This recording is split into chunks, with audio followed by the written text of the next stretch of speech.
I prefer really not to. So live, yeah? To speak. So ask me a question again. Ask me a question again. Ask me a question again. Bene, keep we're live, eh? So don't say anything crazy. We're live now. Go on, ask me that again. Yeah.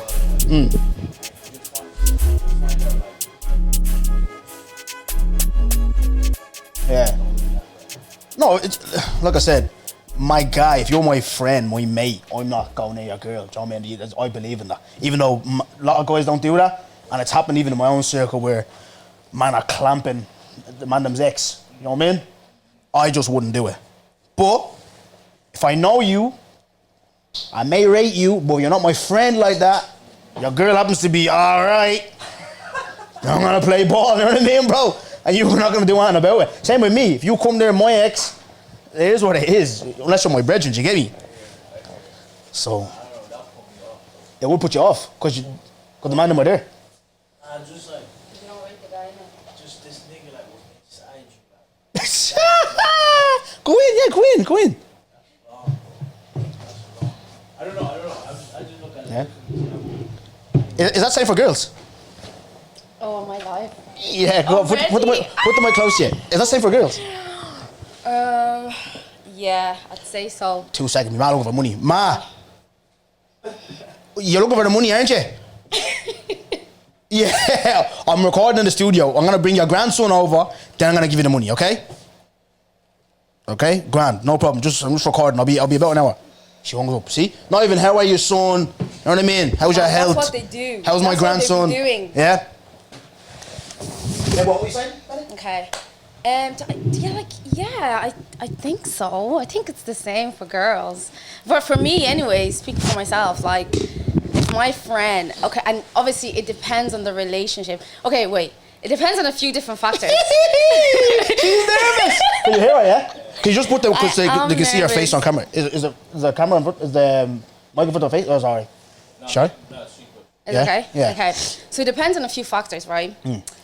What was the dynamic of their relationship? Like, were they actually in a relationship, or was it just a No, they're in a thing? relationship. And Oh, they they were broke in a up. relationship? Well, it's not, you're saying someone like that. Nah, Clartin.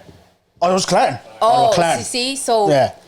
they were just doing a thing. How long was the thing? Like, how deep was the thing? What's my relationship with the girl? What does the guy want off me? Like, does he want a thing with me, or is he trying to do a serious thing with me? What do you mean about team with you? Like, You mean if clamping? he just want, yeah. Okay. Because I'm not gonna potentially ruin a relationship for like casual sex. I'm not gonna do that.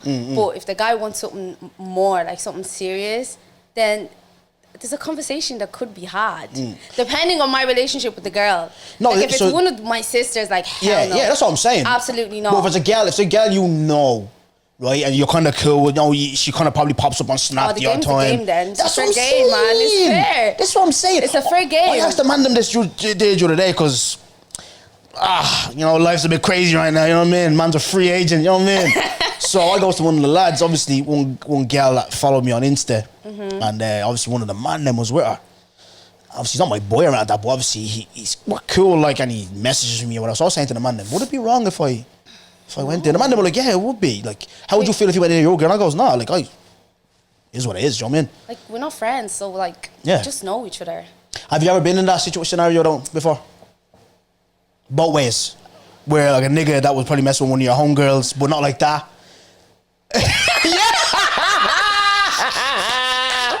Yes! I love it. Go on, give me. Today, do you know what, guys? Today, no, dog. I'm going to gist. I don't give a shit. I'm going to gist. I'm in a good mood. Davido the weekend, trim. I'm in my coupe. Have my sister here, Bene. What's the crack? God, Episode hi. 4, I believe, if I speak. So yeah, that's the intro to the pod. Welcome. I hate that I'm such a bad liar. Because I wish I could have just lied, but my face said Yeah.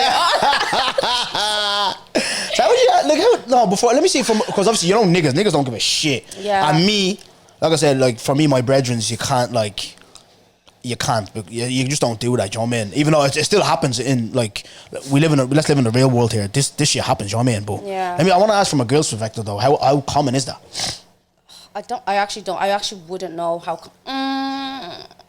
Not even you. Obviously, we're not gonna name names here, but like, No, obviously I'm sure not. you've heard or seen yourself that this happening. It is common enough because, like, you have to remember, so Ireland is very small.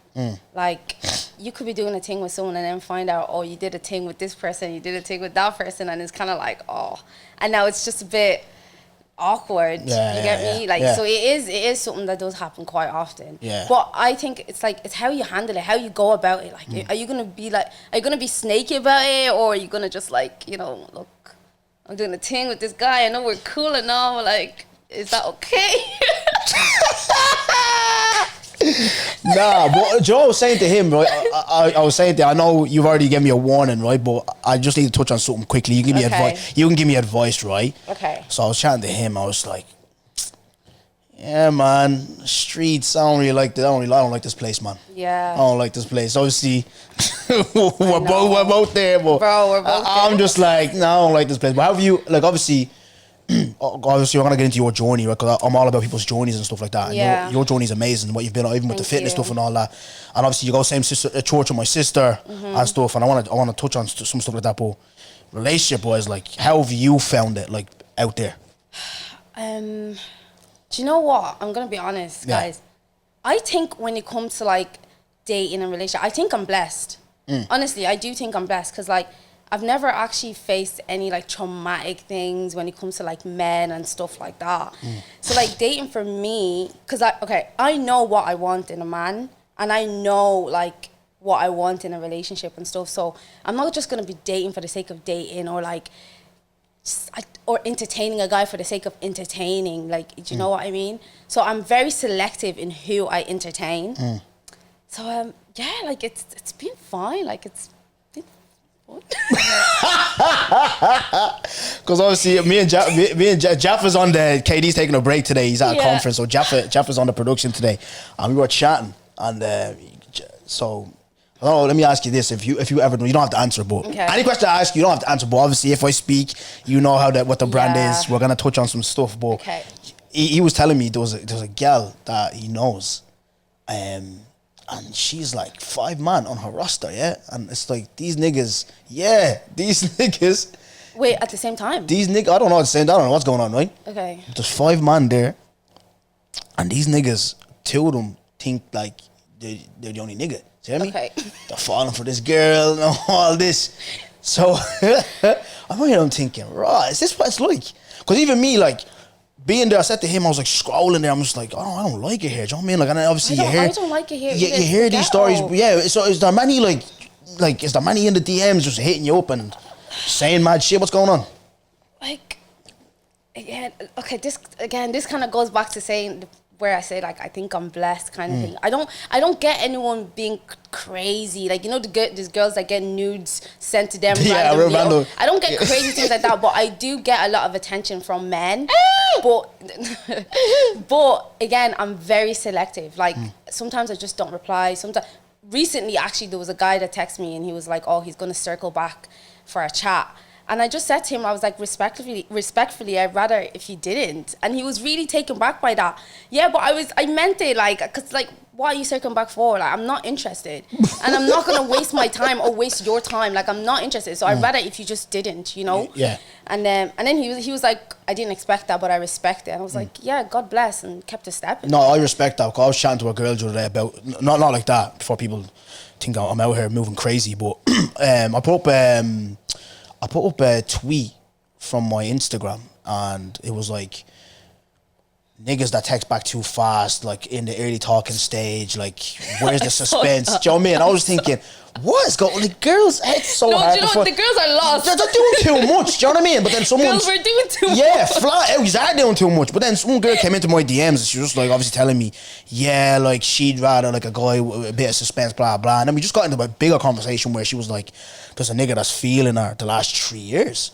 And she's not on it. But I was like, would you not just be honest with me and tell me? Yeah, like, because a lot of girls... You're wasting your own time. It's an effort. Like, yeah, look, man. I've actually tried giving someone a chance that I just wasn't feeling like that. And bro, how do y'all do it? Like, it's an effort. Yeah. I had to cut it off because I was like, I actually don't have time for this. I'm so sorry. Like, there's other important things for me to be doing than to try and find a connection or whatever. Like, I just don't have the time. So girls that will keep a man there, do you know what it is? is for when you're bored. That's why they keep them there. No, I'm being honest. This is yeah. Zilla. Sorry, he's gonna be a bit lingala today as well. You know what I mean?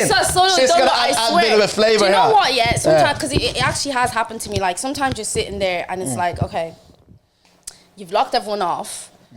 Your girls are probably busy. Like, you know, it's adulthood. Everyone's busy. People don't really have time. There's no one to chat to. Like, you're bored. That's why they keep those guys there for when they're bored. But that's not nice, though, because you're wasting their time and you're wasting your own time. So yeah, 100%. And then, obviously, she was even saying as well, which I understand as well, you know, some guys can come across as, like, a bit... they won't be able to take and start getting a bit aggressive with it. Do you find that as well? Sometimes a woman will be like probably just keeping the guy entertained for that reason. Yeah, like, that does happen, especially in person. More in person than anything really though, because guys do really get aggressive. Like, oh my God, there was one time when I went to Amsterdam in December, right? I was coming down from the toilet and I'm walking back into the dance floor and I kid you not, don't go, this guy no,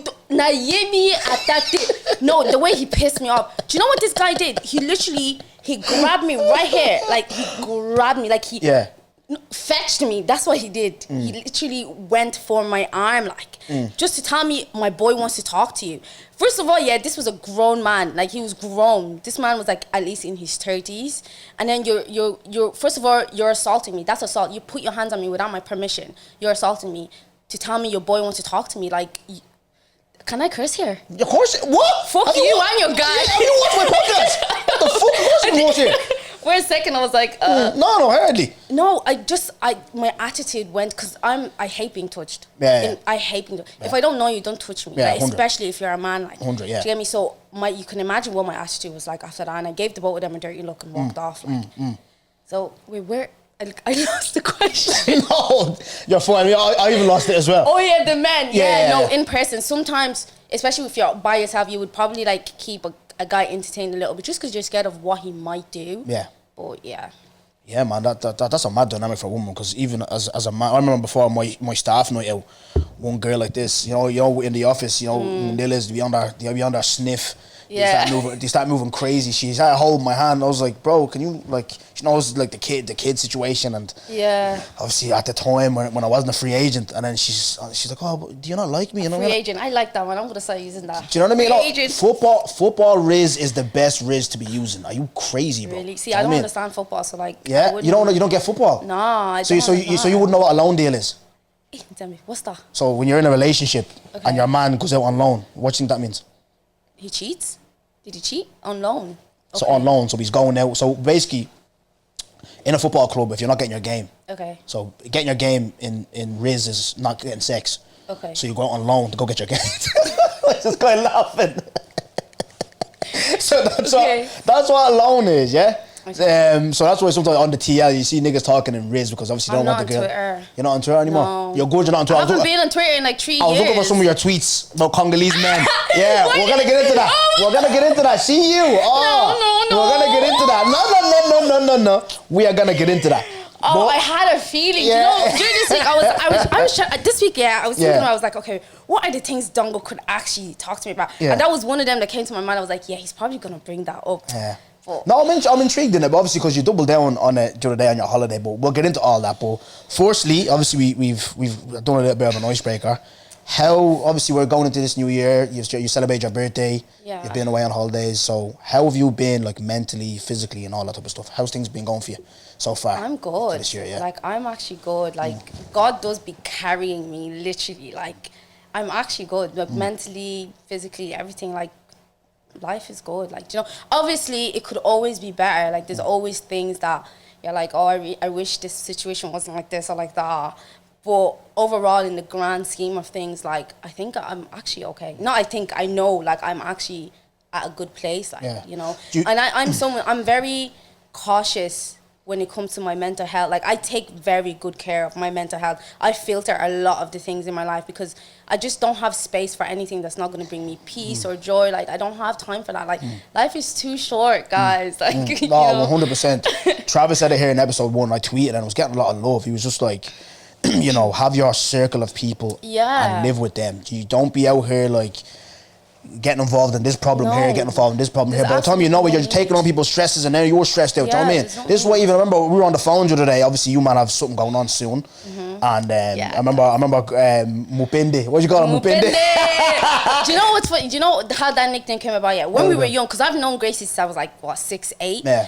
Her mom used to call her Mupende because although she was small, she had the biggest thighs growing up. Like, so her mom would call her Mupende, but then that died down. No one really calls her that except for me. And like, I just love it, like Mupende. Yeah, because we were on the phone to Mupende the other day, and you were like, "Oh no, don't go. I'm not telling you because you like to." I was like, "No, I don't actually because before I would have." And my problem is right.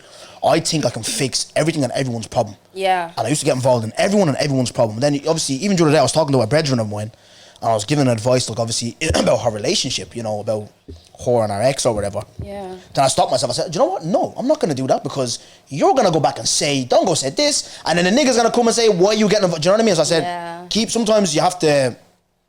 I said this to my sister yesterday. Sometimes niggas need to know when to like keep their mouth shut. Yeah. Like I have a good friend of mine who I work with.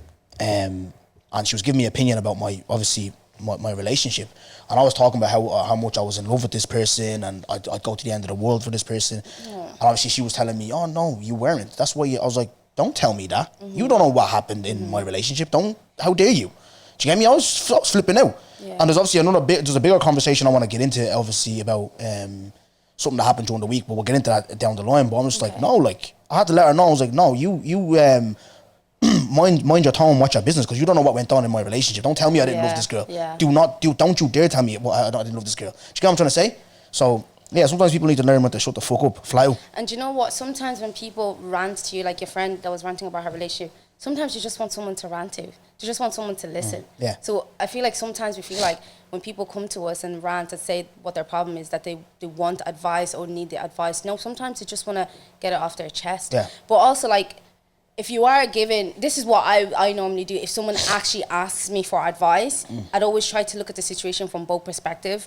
So I'm not like just being like, oh, he did this, he did that. No, I'm gonna try and look at like, okay, but where could you have handled the situation a little bit better? How could you have done it a little bit differently? You know, because you don't want to butt heads together. Like when someone comes to you with conflict, you want to kind of dissolve and be neutral. You don't want to be like, oh, he's in the wrong or she's in the wrong. Like no finger pointing. Just try and be neutral with the situation. You said God's been carrying you, right? And I'll go back to where things were changing for me, because I was obviously been through a lot. I remember going to America, tearing my ACL, football career, going up in smoke. Then my auntie... It's been so hard for you. Listen, Bene. Wow. If I can go back to a period of my life where I can change something, it'd be playing football. Like even if I had to give this up, all the little bit of clout that I gained from this, if I had to give this up and go back to football, I'd run. Yeah. I would run. It's not even about the money. Like, I don't care about the money. It's just being in the dressing room with the lads, winning trophies, scoring a goal. Me, I was a winger, like beating players, and do you know what I mean? I just love football so much. But look, at the end of the day, Papa once said to me, he was like, "Do you know what? Football was your hobby. This is your calling." Do you know what I mean? Because everything happens for a reason. As I was saying to Jafar stage the other day, there was a kid. I'm actually gonna have them on the podcast. I'm gonna host something. Obviously, this episode will be out after I host this, but I'm gonna host something in a college. Okay. And I had a feeling that like I'm gonna get a lot of love here because the young kids and they're looking up to you. So I walk in, and they're like young girls coming up, "Oh, hey Dongo," like they fucking born me, you know what I mean? Like they knew me, you know what I mean? Like, so then there was one kid. He was like, he was just talking. He was like, "Oh, I saw Jafar's on my bus, real gas." Do you know what I mean? Then that same kid came up to me after, and he was chatting to me. Then he goes to me, once he said, "I messaged you," I goes, in Zambia, I definitely didn't see the message. I didn't message him back or something, right? Because I'm always getting like, "I share my music, I listen to my music." But he was like, "Nah, like I really want you to like hear my music, and like I only send my music to people who I look up to." You know what I mean? I was like, "Geez, you look up to me." And I tweeted it. Was this one or another you put up on the PS the other day? No, not that clown, not that fucking idiot, no. No, the one that fucking tick. But no, this kid, he's like, I look up to you, I was taken aback because I was having a shit day in work as well. I said to him, like, I was like, you know what? In this life, a lot of us creatives, we always have these like blocks where we're like, we're not really doing that because it's not making money, or we're not really progressing, but you're somebody to someone, do you know what I mean? Yeah. So it gave me a greater purpose to what I'm doing, you know, so yeah. Good. No, that was fresh, yeah. But let's get into you anyways. You talked about God's been carrying you, yeah? That was me 2017 where I start really praying and listen to what my mom was saying. Like, if you pray and ask God for certain things, blah, blah, it will start happening for you, you know? So when did your kind of faith start getting strong and you start seeing some change in your life for what you were praying and asking for? End of 2021. Okay. Like, oh my God, I can't believe I'm going to say this on camera. If you see this, I'm so sorry. No, go ahead, man. Let's talk. Let's open up. I'm actually so sorry because my mom does not know this. But obviously, I used to smoke weed, right? Yeah, man. So you were the man. Mom, I'm sorry, I don't do it anymore. Zombie. Okay, I'm only saying it now because I'm grown. They can't do nothing. Yeah, like come on, they it's actually progress. can't It's beat progress. me. I'm sorry. So this is my testimony. Yeah, there's some little girl out there that's really a damn bam. Do you know what I mean? So Like, yeah. So obviously, like I used to burn in it. I used to burn, and it got to a point where when I'm smoking, there was this voice in my head that would literally be like, Bene, what are you doing? Like, the voice would actually talk to me. Guys, I know it sounds crazy. I kid you not. Like, it would be like, what are you doing? Like, you know you shouldn't be doing this. Why are you smoking? Like, what am I gaining from it?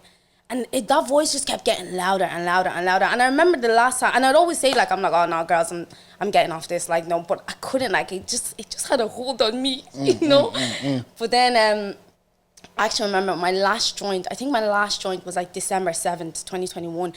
Wait, you remember your last joint? Yeah. Hey, yeah, you were a smoker. No.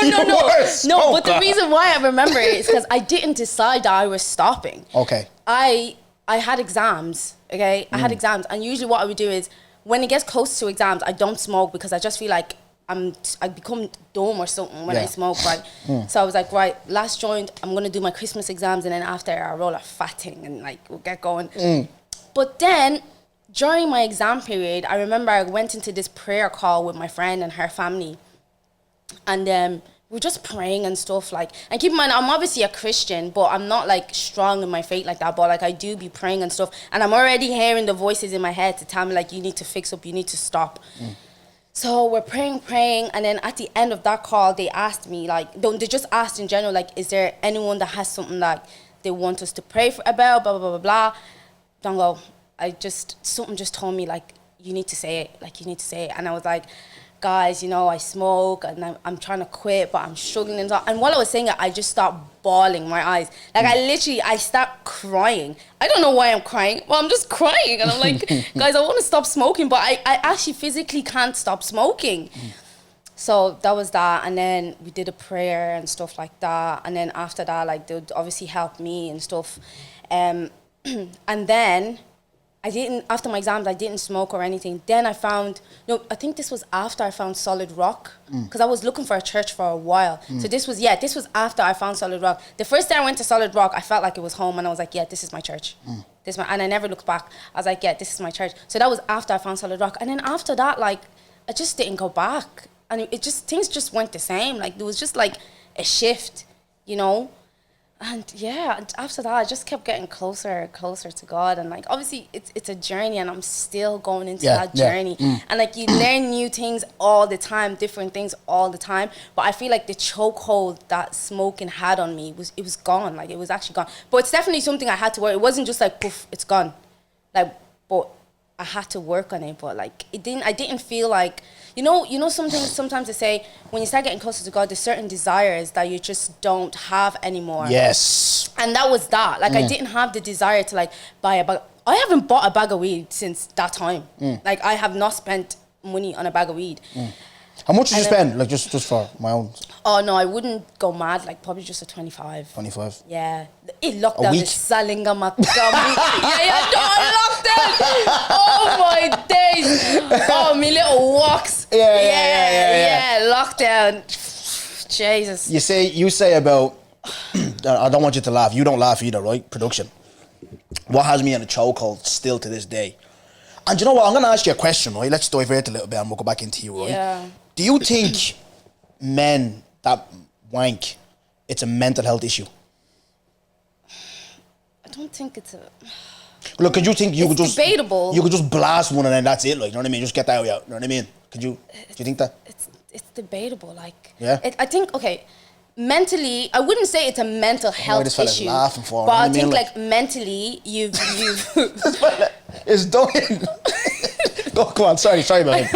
I don't think it's a mental health issue, but I think you've mentally set yourself up thinking that if I do this, I'm gonna be okay. So you didn't keep doing it. Yeah. It's kind of like when I was smoking weed, I'll tell myself, oh, I just need a joint and I'll be all right. I don't have mental health issues, but that's how my mentality was set up but see, around it. smoking is different. But smoking is just like, obviously, it's a de-stressor. It's a, you know. Some people could say wanking is a de-stressor as well. This is what I'm saying. So that's what I'm going, right? Right, so obviously, right, before I was a free agent. So we're at the fast, the 21-day fast, right? Okay. So I've like, you know, I'm just like, I'm trying to get close to God, and like, this is not right, you know what I mean? It's a bit, I was talking this with my boy today, it's like, it's a bit weird, innit? Like, watching people having sex, that's a bit mad, innit? Like, you know what I mean? And then you're blasting off, right? My dad wasn't on it. So I said, you know what, one of the things, this girl, one of the things I go is, I'm giving up Clartin and I'm giving up alcohol as long as with the eating, right? Okay. My dad wasn't on it the day before fasting starting. Sitting in the living room and saying, nah, 21 days. She's not on it. It's tomorrow I'm starting. I said, fuck that. Yeah, but don't go wait. First of all, you do realize, like, when you are fasting, you're not supposed to be engaging in sexual activities. No, I was giving it up. Okay. It was the day before. Okay. So I said, let me get it out of the way. You know what I mean? Okay, she wasn't on it. okay. So I'm thinking, like, I'm panicking. One for like, the road. Yeah, one for the road. Do you know what I mean? Like, right? So then I was like, I had to, Bene. I had to. Why do you feel like you need to do that? What? Why do you? No, just because 21. I Okay. blasted when I just said, you know what? I've stopped doing this. You know what I mean? Because I said, like, I promised God as well. Yeah. But do you think, asking you, obviously, another Christian woman, do you think God's gonna understand that? Or no? God knows what you're gonna do before you do it. So you telling God. So he knew I wasn't sure. He knew I was yanking one. Bro, he knew you were gonna do that. Like, you going to God and be like, God, I'm not gonna do this again. He knew already. He knows that Yeah. on this day, Don Yeah, was gonna he's do bla- this. yeah, like, yeah, do you get me? that's- There's yeah. nothing you can hide from him because Yeah. he knows. But do you know what? The great thing is he still loves you and he's still gonna forgive you. That's mad, isn't it? Like, literally, all you have to do is just ask him for forgiveness. And this is the thing, like, Don, you can't be like, okay, I'm gonna give up wanking. I'm gonna give up this. No, I don't It's do it. not gonna work. Yeah. You need to. Yeah, il faut prier. I'm not going. Listen, I don't go around. Like, obviously, there's people that have been addicted to it like for 10 years. You hear stories, blah blah. I'm not like that. That's what I'm asking. Is it a mental health issue? Because I was talking to my boy. I was like, no, because I used to, even when I was like, say you have like 2 in a day, or you'll have 3 in a week, or sometimes if it's bad, you'll have 4 in a week. It wasn't my mental. I plotting girl, but my dad was grand. Do you know what I mean? I'm not gonna lie. I feel like people use mental health issues a bit too loosely because Yeah, it it's used to help actually me very sleep. deep. Flat out. It's not mental health. Do you know what? It's choices because we have choices in life. You make a decision. If you made the decision to want, that's your choice. Like you're making that decision. It's not mental. I don't think it's mental health issues. Would you? You just so, have. There's just a chokehold. Let me ask you a question, right? Obviously, the previous one now, not this one. Previous one didn't mind me having an owl. You know what I mean? If you went in now, you're with your fella. Yeah. Came in, caught him, blasted him. How would you feel? No, do you know what? And am I in the house? Possibly.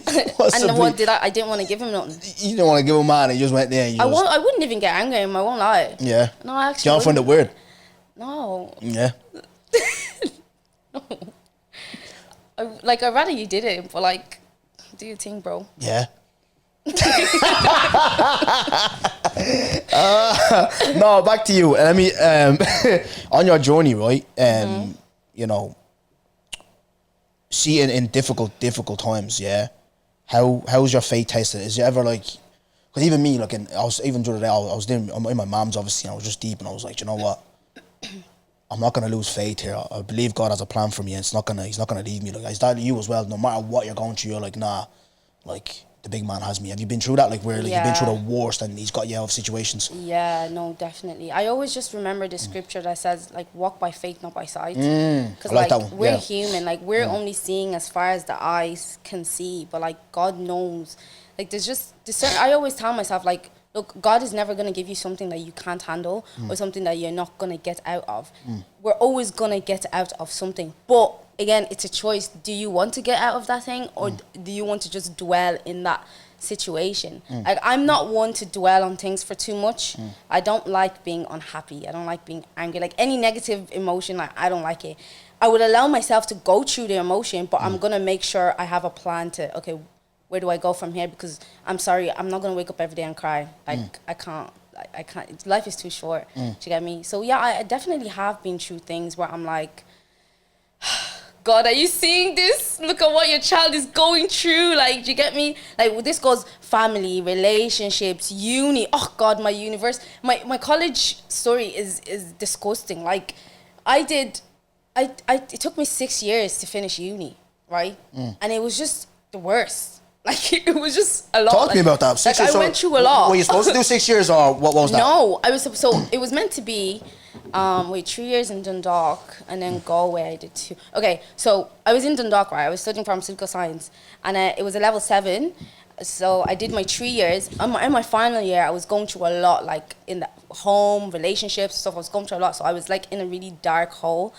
And I kind of just lost track and stuff like that. So I failed one exam.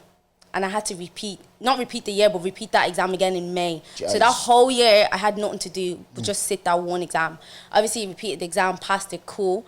I didn't want to do the fourth year in Dundalk because I'm like, I don't want to do biopharmaceutical. I have no interest in biology. So let me apply for a transfer. So I applied for a transfer to Galway to do my fourth year there to get my honours degree, right? Applied, and I got it.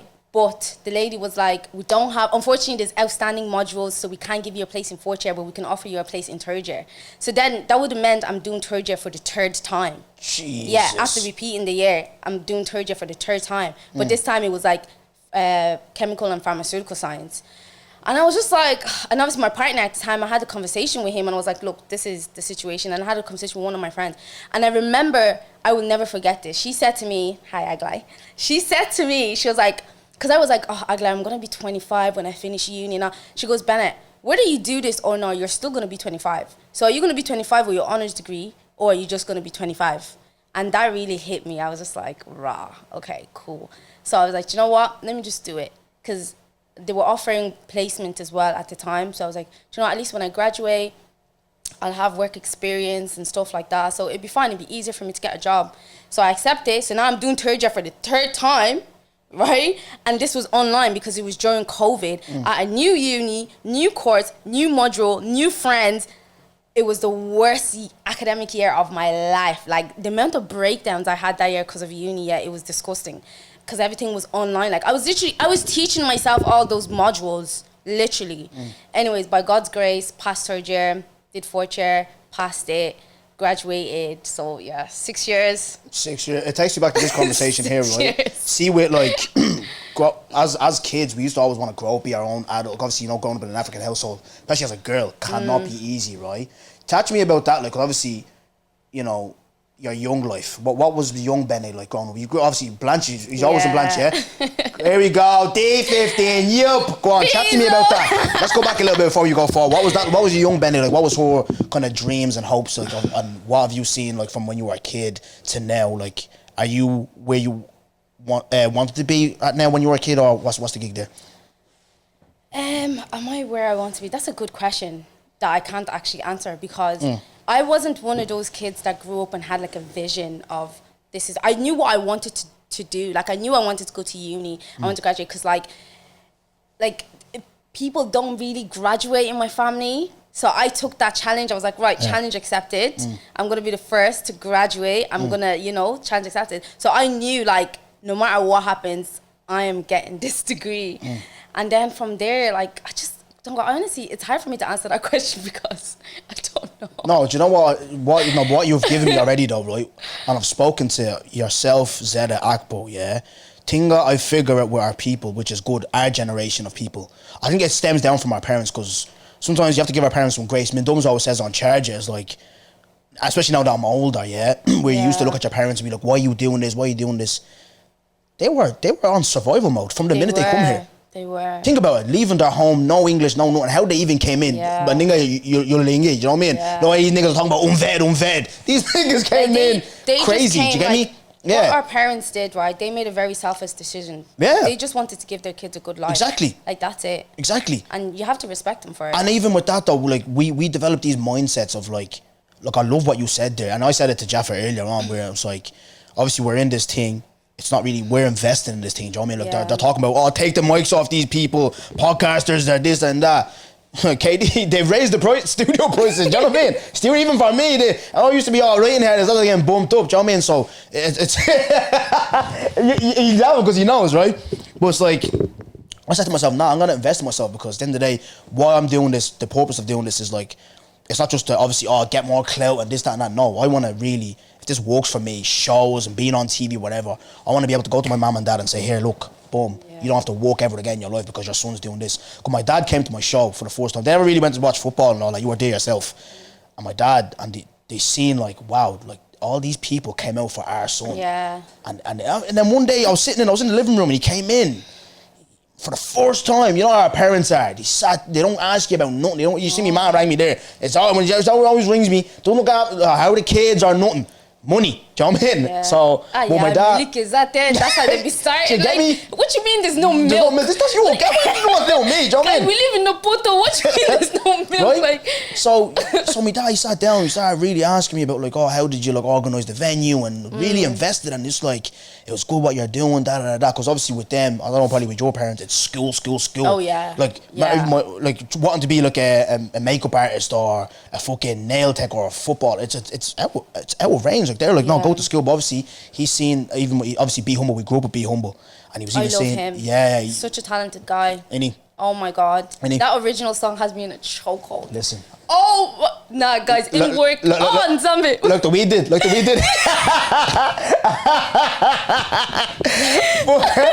no, we'll get into that when the show and stuff like that. Obviously, what you think how I've progressed and stuff. I know you've been supporting since the start.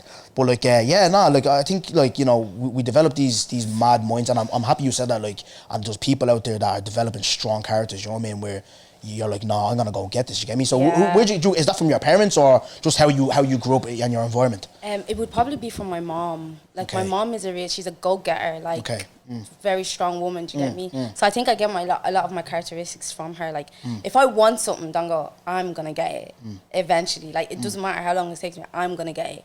And when I don't get something, it's because I've stopped myself from getting it. For example, something just came to me. So obviously growing up, I've always been in like beauty. Like I love makeup, hairs and stuff like that. So I got into makeup and I started doing Beauty by Bene, you were doing that. Yeah. Plug, come on, man. I know. And that's even another thing. Like I'm literally my biggest enemy when it comes to Beauty by Bene. I'm just not consistent with it and it's really annoying. But you know what it is? I feel like the fun is gone. Because at the start, I used to do it because I loved makeup and stuff. But then I kind of just felt like it became more of a business than a passion.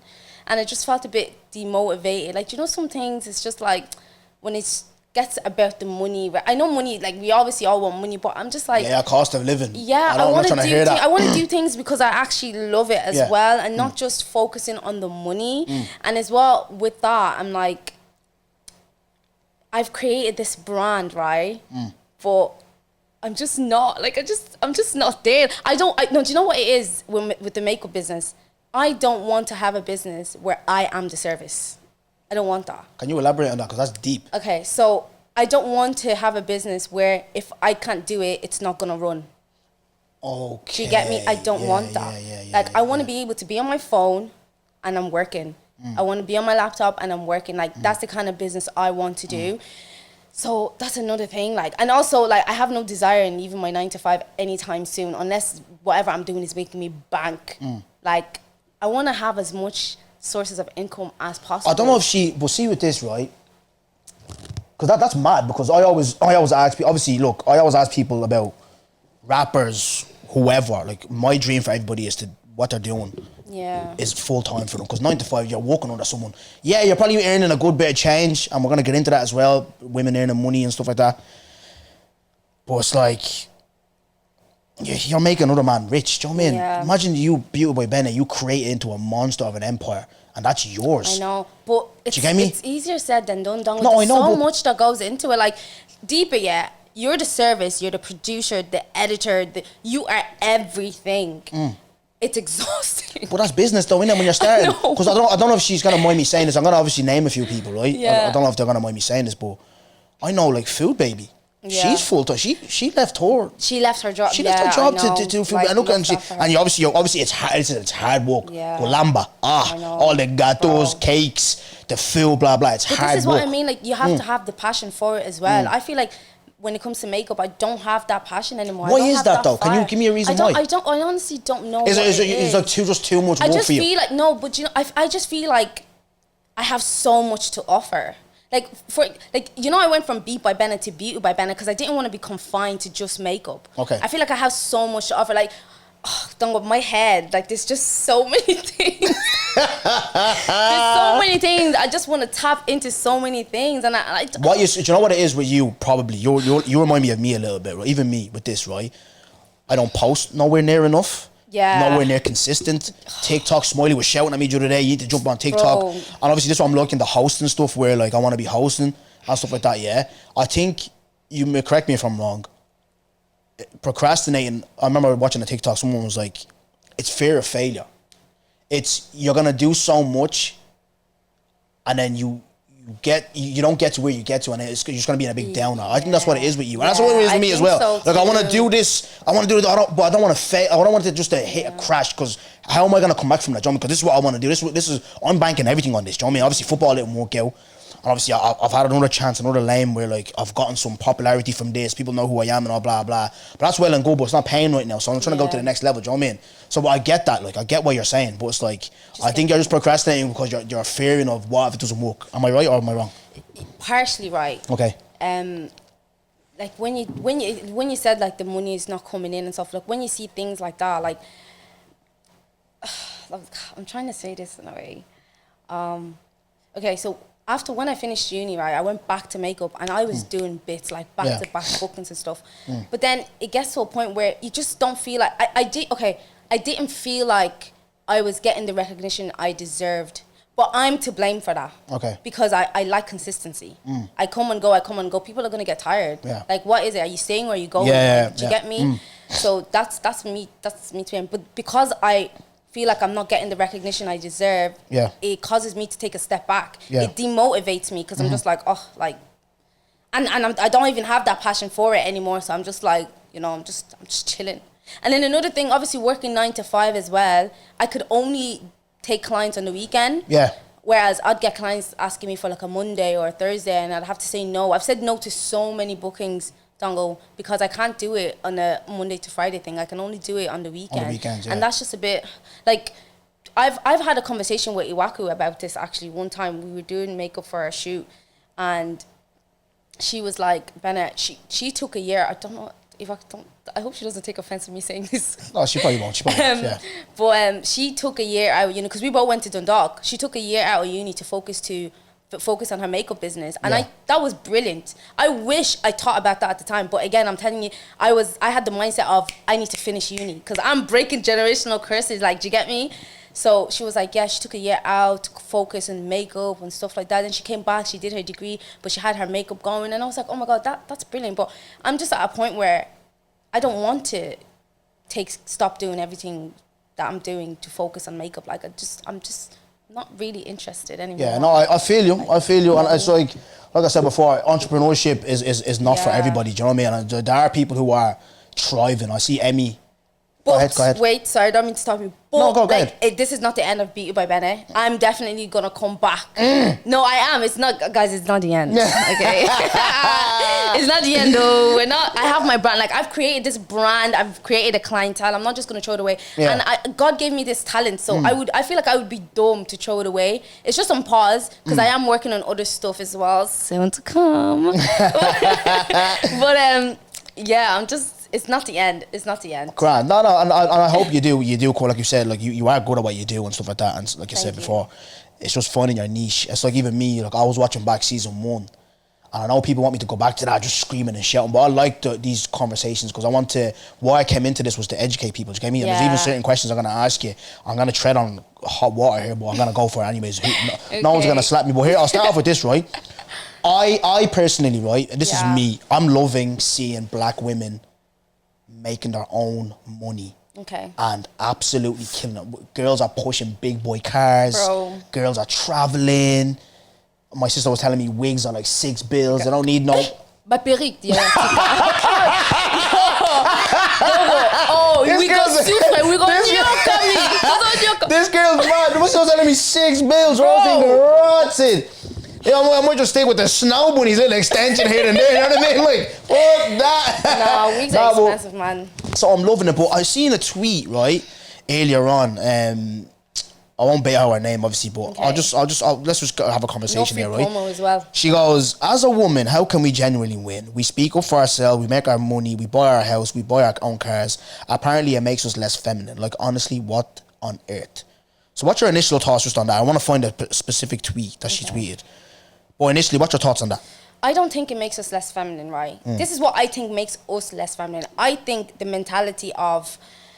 Oh, yeah, that's sweet, yeah. I think the mentality of I don't need a man because I have so-and-so is what makes us less feminine. There's a certain nigga that's gonna watch, and this is for you. Go ahead. Cook. So, like, it's all good and all that. First of all, I'm not saying you need a man. Nobody needs a man. Nobody needs a woman, okay? We all want these things, like, because everyone desires love. Yeah. But don't get into, like, this attitude of, like, oh, I have this, I have that, I don't need a man, like, I can do this for myself. No. Do you get me? Because having a man is more than just being a provider. Like, you just want that love, that companionship and stuff like that. I think when you get to that mentality, that's when it's kind of like... Because now you start looking down on men because you're like, oh, but sure, I have this, I have that. What are you bringing to the table? Kind of thing. But it's not even about that. Like, why can't we both bring something to the table? Like... But let me push back a little bit, okay? And I've had this conversation many a times, right? You, like you said, you're on your... I'm not going to ask you what you earn or whatever, but say for instance, argument, say a woman earning 80k, but a man's on 30, and obviously she clearly has more. He probably can't afford, like, to... You want to go 3 big holidays, you can probably only do, like, 1 or 2. Okay. Where do you... Are you still looking at him in a sense, like, you want someone on your level or above, or are you, like... You're going to give that man a chance. And he meets your criteria in the sense of, like, looks and faith and all that, but he just hasn't got the money like that. And is he working towards... He's working, like, yeah. He's not just going to... He's working towards... Obviously, that word women don't like hearing, building.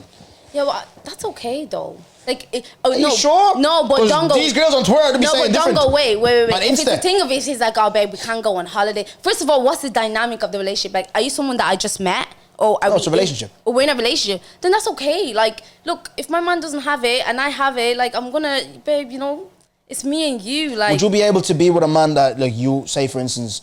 Because so some girls are doing that right as we speak, right? The big holiday, say New York or something, you paid for it.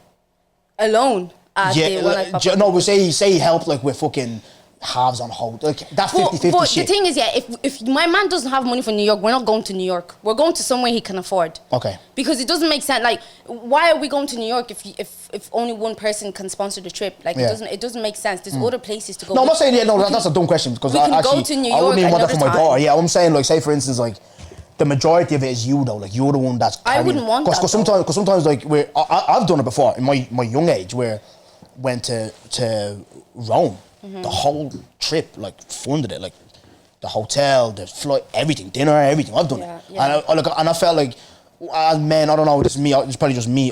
She didn't have it like that. I'm gonna look after. Do you know what I mean? Like, but I can never see where it's on the other side. With I a feel woman, like for men, it's quite common for men to do that because men don't really care about how much women are making. It's more us, and to be honest, we should care because I'm just quoting the Bible. Okay, the Bible said to provide.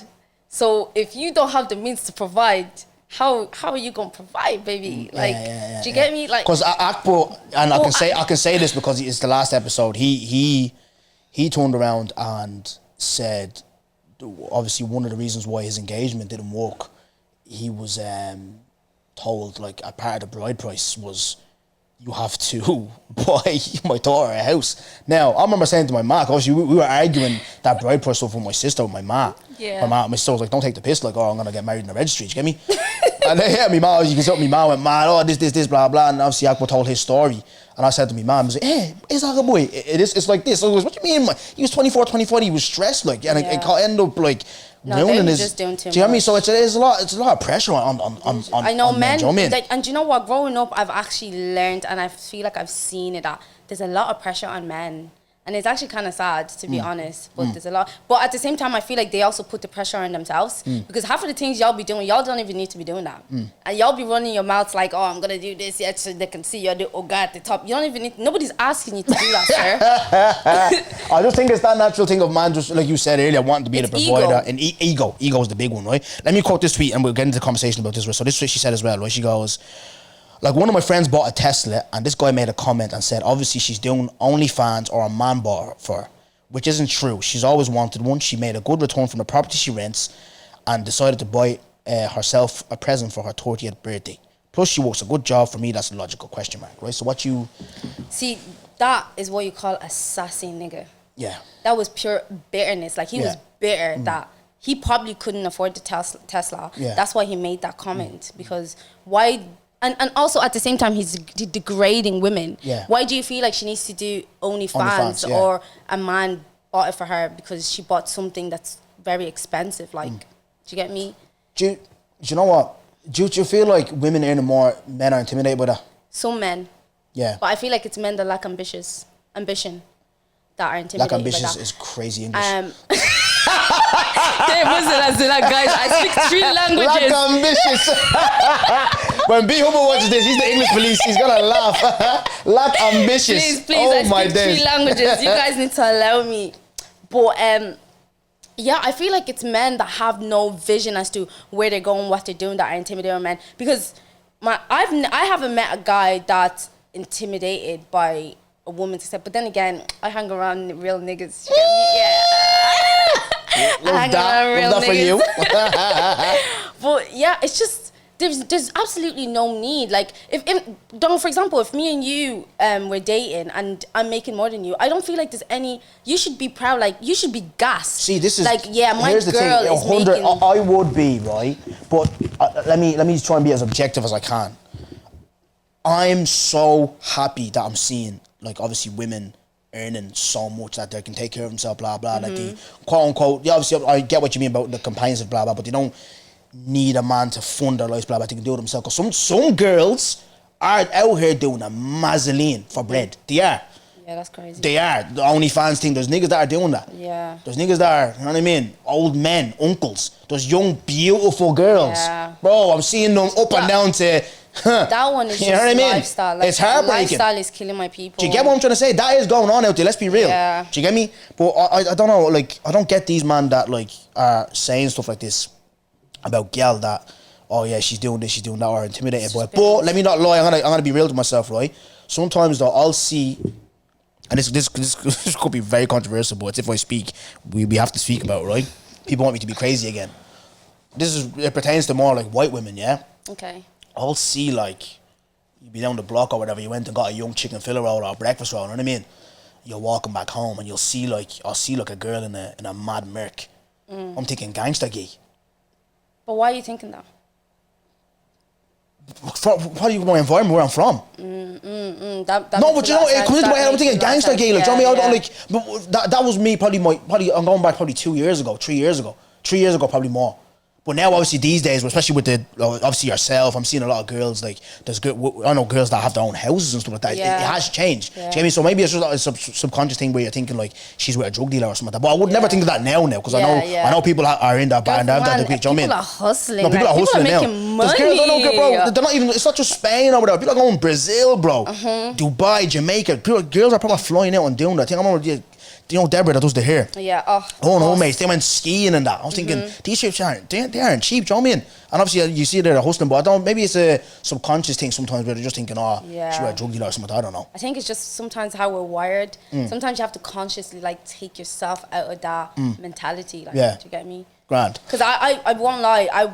There was a period of time where I was in that kind of mentality where if I see a guy with like designer or fraud. whatever, I'm thinking like Moibi. this nigga as a fraudster, as a drug dealer. Do you get me? But like I had to actually take myself out of that mindset. Like no, there's actually men out here that are doing so good themselves and they everything is legit. Like what they're doing is legit. So I think it's just the mentality kind of. Here's a question that could be a bit risky, and I actually rang for a bit of advice because I wanted to speak about. Obviously, I don't want to talk in isolation of the situation, but did you see the Shade Board this week that they had? No, Ross from GTG. Oh yeah. right? So I want to get your opinion on that, right? Because obviously I was talking to one of the lads about this, and he was kind of in agreement with what Margs was saying, right? But obviously I'm gonna have this conversation, right? About I'm more talking as a whole, but obviously I was told it's different for a man than a woman when it comes to like that word, like, oh, we're aggressive, right? Yeah. And I'm trying to say this in a way, I know I'm probably going to get niggas, take his mic off him or whatever, but I'm going to try and have this conversation as politely as I can, right? Okay. I didn't mind the person in question getting passionate. You know, if she's showing a bit of aggression or whatever. So what? I don't mind that. Especially, I'm a type of person, I'm with that ganda, I'm an angry person, right? Like, don't piss me, I don't mind showing a bit of passion. But obviously, I was having this discussion with my sister, because one of the lads kind of agreed with what Margs was saying. But my sister was telling me no, like, because it's different for a man. And then obviously, I spoke to someone else about it, and they were like, you have to realise, like, us men, me saying, I can say, oh, I like that, showing a bit of passion, blah, blah, blah, whatever, but it's different for me, because it's like me saying that, or with the lads agreeing, it's like, you know, when white people talk to us about racism, it's different for women, do you get me? Because you're portrayed in a certain way, like that, or, you know, everyone else could have been moving the same, but it's the black woman that's getting painted as the person that's the aggressor. So what like, have you had experiences of that where people have labelled you like aggressive, and how was that, like, you know, being for you in your life? Have you ever been in situations like that where you felt like you were just obviously vexed over something, but you're coming across as aggressive? I haven't. I don't want to sit here and make it up. No, of course not. We're having a conversation, yeah. No, I actually haven't experienced, like, I haven't had anyone call me aggressive. Well, nah, that's from black people. But the people around me, they be like, oh, Bene, you're aggressive. Because I'm real, like, I don't know, I can be real tomboy, like, and stuff. But not a stranger telling me, like, oh, you're aggressive. No, I haven't experienced that. But being a black girl, and if someone did say that comment to me the way it was said to Roz, I would definitely be offended, because what is it about me that's terrifying? Like, she wasn't shouting in the video. Yes, she had an attitude, but there was 750 on the line. I would have an attitude too. Like, do you get me? So there's just certain words that are used because if for example, right, if he was having that conversation with a white woman, he wouldn't call her terrifying. Okay. What was it? What did she say that was terrifying? Like, do you get me? It's that I don't understand. So yeah, it is a bit offensive, to be honest. Yeah, because so me, like I said, I was told it'd be important to kind of educate people on it, because obviously people, like, were saying to me, like, were you agreeing with it or perceived to agreeing with it? Because I was saying it in a way, I was defending women in general, where you should be allowed to show passion. Do you get me? Because me, I don't mind being called. I don't give a shit. Like, this is what it was. I was like, why do women get so? I'm trying to understand now, right? Before people try and cancel me here, but I'm trying to understand, why is it so offensive to women that you get called that? It's not even women, because Dongo, you have to realize that there's only certain words that you use towards black women. Okay, yeah. Like, I've never heard anyone call a white woman terrifying because they showed passion towards whatever it is that was being discussed. Like, do you get me? I've never heard someone call a white woman loud. Do you get me? And by the way, I know Roz personally, and she wasn't even shouting. You know Roz, you know how Roz is. Like, Roz is loud. She was not even loud in that video. Like, for her to be called terrifying, aggressive, loud. Like, these are words that are always used towards black women, and why? Do you get me?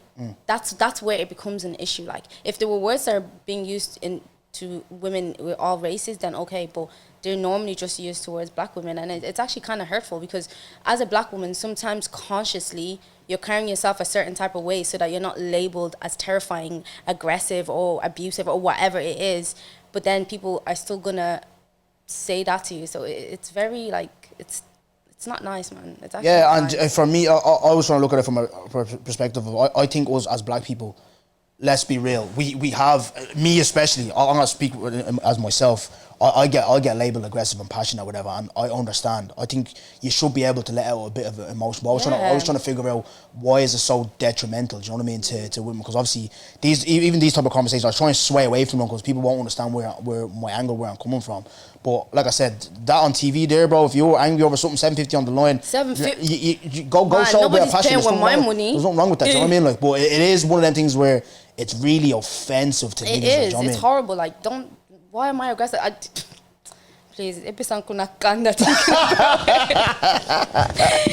Yeah, man. I hope when niggas watch this, they don't try and cook me. The guy in the video, he referred to Roz as a black thing.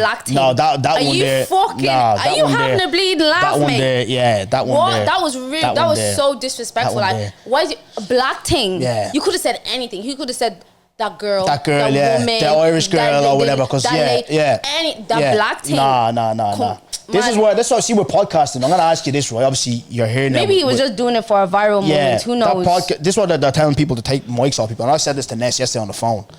I was like, obviously, when I was gonna have that was who was giving me advice on, like, no, you should have this conversation. So obviously, have your audience to understand, because some people don't understand or whatever. Yeah. And she was saying it was important to have these type of conversations, you know, and obviously let you lead the conversation. Don't say anything. Look at it from your lens, because even me, I wouldn't label that as aggressive, but that's me. But people have, and this is why it went viral or whatever, you know. But I just feel like, you know, black men need to do a better job of protecting black women. Do you know what I mean? Because you're feeding the masses of, like, literally the narrative that, like, black thing. Okay, now a white fella comes on a pod and says black thing. Yeah. What? Are you gonna jump on him now because he said black thing? Yeah. Even though, black thing is not racist, because I am black, but it's degrading. Yeah. Why are you degrading me as a black thing? Like, are you okay? Yeah. Definitely. No, I'm with you. We're moving on to the main event. What's the main event? You love Baninja. Oh. Congolese girl. I'm actually screaming. Mwasi Kitoko. But you love Baninja, right? Can you, for the first time, we've never really had this conversation. But you're going to have all the Nigerian men in my DMs. Yeah, I hope there's one big fat uncle out there finishing the Abula in your DMs. My days. Wearing his fucking Agbada. But anyways, right? You have this crazy... obsessions is long, because it's probably not obsession. But it's not an obsession. You wanna marry? No, because you recently posted. I watch your stories.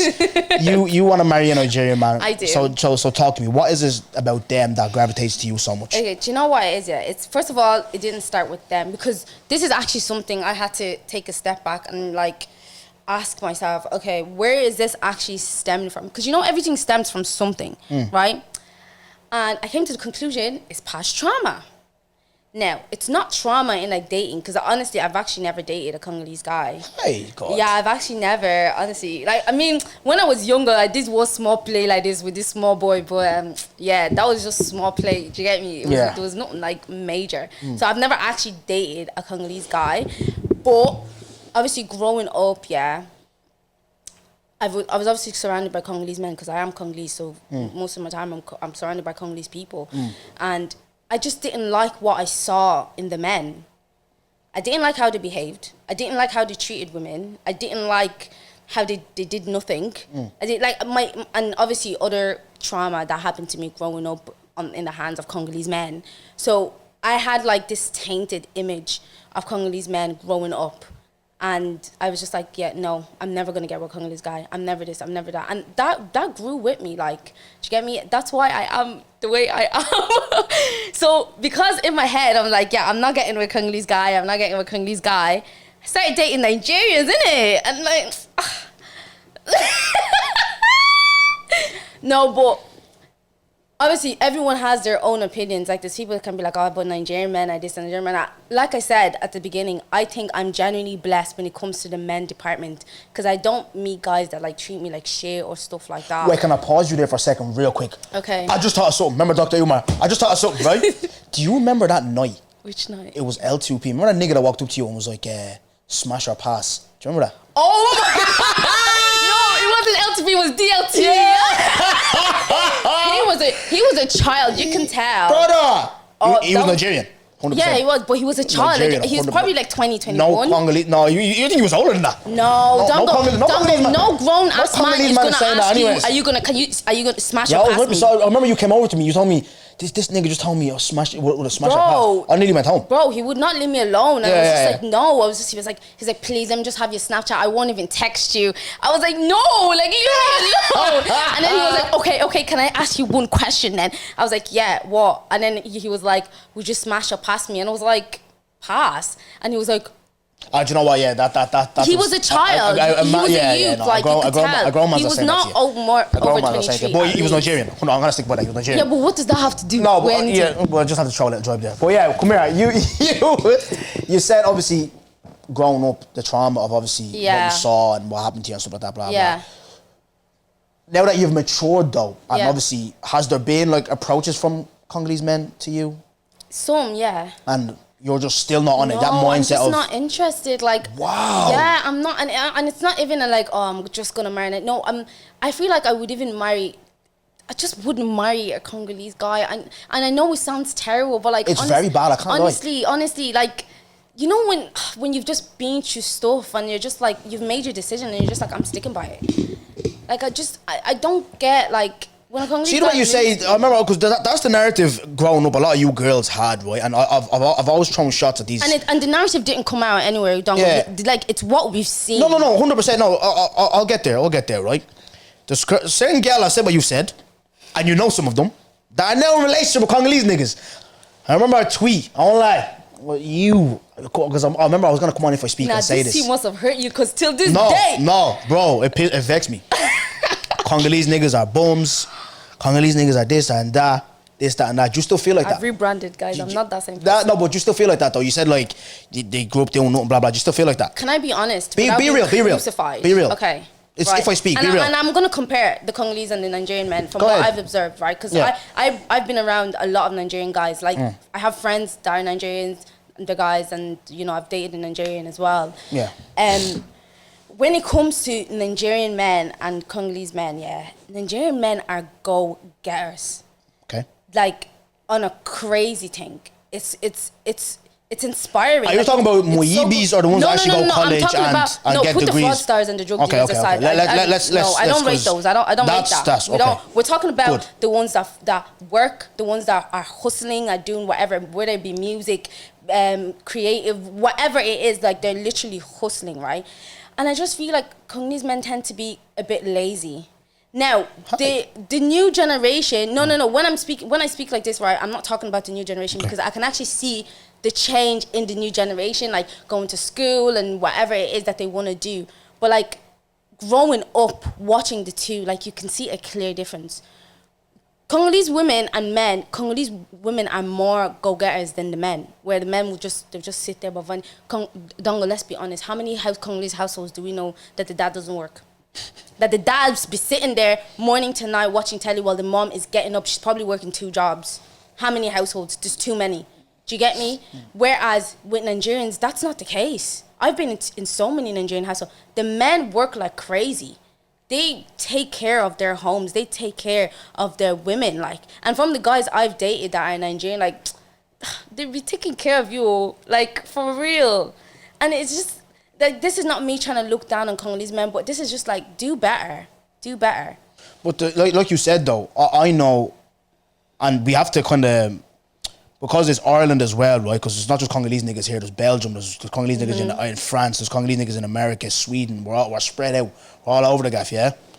I know, even in my own kind of circle, I know niggas who are lawyers, niggas who work in tech, niggas who do this, niggas who do that.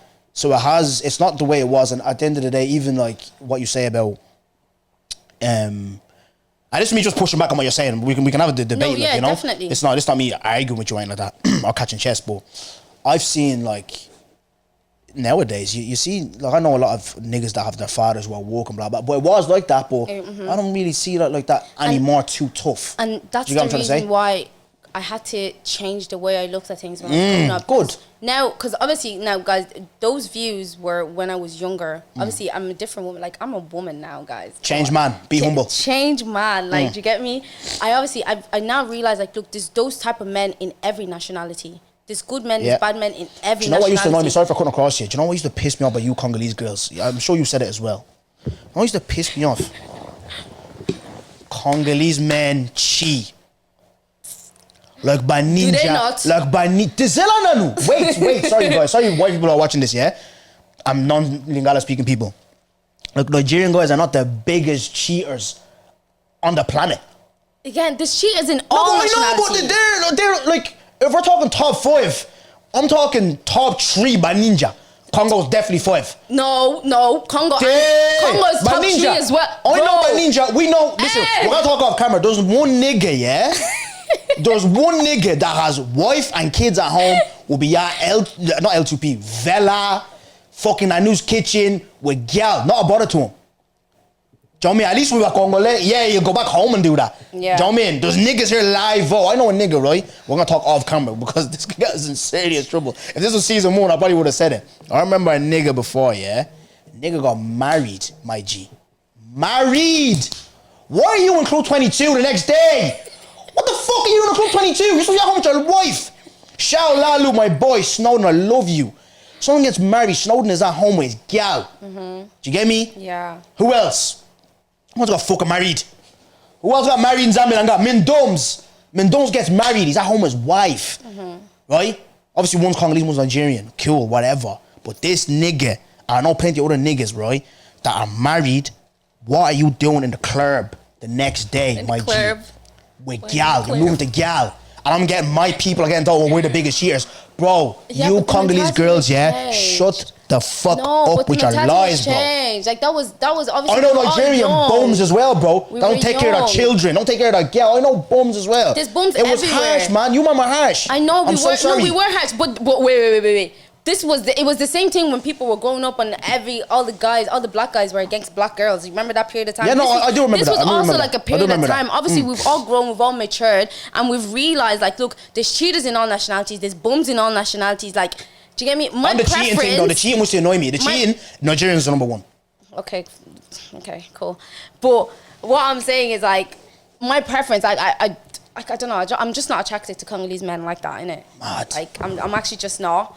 But I don't have anything against them. Like, Do you know how I they're know? doing good now. They're doing. Oh, and also, obviously, when I started to get a bit older, I realized, like, look, they're not all like that. Do you get me? I used to generalize, but I don't do that anymore. I love how you hold yourself accountable, right? Yeah. Do you know what? It makes sense now, right? Bene. I remember Bene. before. Bene. Sorry. Yeah, Bene. thank Sorry. you. Sorry, right? I've been calling you that for years. I know. I've been saying your name wrong for years. Bro, people call me Bene, Benna, Benny. I'm Benye. like, guys, Yeah. it's Bene. Bene. Like Italian Bene. Yeah, it's like Mupinde calls you that, right? I remember I tried to follow you on Twitter so many times. Yeah. You wouldn't follow me back. Really? I get it now. I No, get it now. But I then you're probably- one of these girls I talk about, right? As soon as Dumbo got some clout, I remember one day you added me, I swear to God, I swear on my children, I'll never forget it. I don't know if it was Insta or Snap, you added me, and I said, what? I said, Really? nah. I swear on my kids, I may never see them again. I said, yeah, this is crazy.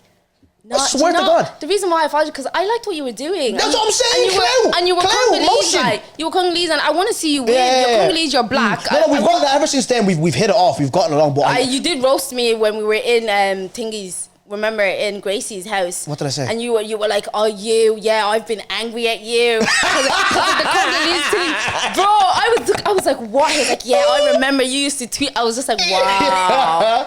No, see the one thing about me, yeah, I'll hold a grudge. But I'll tell after you that, something. we've been cool though. Yeah, no, We 100%. squashed the Well, no, beef. it's not, one thing I love about podcasting though is understanding the other person's perspective. Do you know what I mean? And I get it now. I do get it. But you have said you've changed your mind, and obviously you've Yeah. seen the growth in Congolese men. But even with all that, you can hold that. You still wouldn't. You wouldn't. There's not one. No. Even did you go Fali? I didn't go for. Oh, you didn't go. You I didn't go go. for this year. You didn't go. Actually, I have a question on that as well. I want to question you on that as Okay. well, actually, right? But have you been? You've been Belgium. You've been. Yeah, well, I went to Belgium for 18 hours. Okay, but But have I'm you actually been? going next month. So You've been France though, where there's I've been Congolese. France, So there's yeah. there's not one even over No. across the water that you're not familiar with. You haven't got a taste for them. No, or maybe there's just haven't been any Congolese man that's approached me that I'm just like, oh wow, like yeah, I'd like to know you. Like there hasn't. And you know what it is? And you need to stop doing. Don't move to girls in Lingala. It's not Oh, as no, attractive stop, as you think. Is that sexy? Atamukiete, putain. No, it's not nice, bro. Like I'm not trying to hear all of that. Allow it. What? No. What? Someone come up and said to you in Lingala before, Man, please I don't give even us know, some. but they just be doing like, oh, vraiment mieux. Excuse me. Oh, put your number on my phone. Yeah, like no, it's not as sexy as people think it is. No, like, it's not. It's when not. I know you, then we can be talking Lingala because Lingala is hilarious. No, Lingala. But don't move to me in Lingala. I don't find that cute. Have you ever seen that video of the guy? He's Clartin the girl. You ever seen that video? Oh, I know. No, he's so good with it. No, the condom. Hey, Lingala. I know the video you're talking. No, but it's like see Lingala. I'm gonna sorry, white people and people that don't speak Lingala, right? I'm gonna translate for you. It's like the man them. We obviously have a laugh about something like this, right? Imagine like you said, flirting in Congolese. Oh, in Congolese, Zambian, they're gonna cook me. They're gonna cook me. In Congolese, please, Congolese. In Lingala. Sorry, my head's all over the place, right? Sorry, Lingala, right? Imagine they say like, for instance, if I'm Clartin a girl, I told the lads, yo, we're gonna break her ass, right? But Lingala. Nakumbuka ile soko.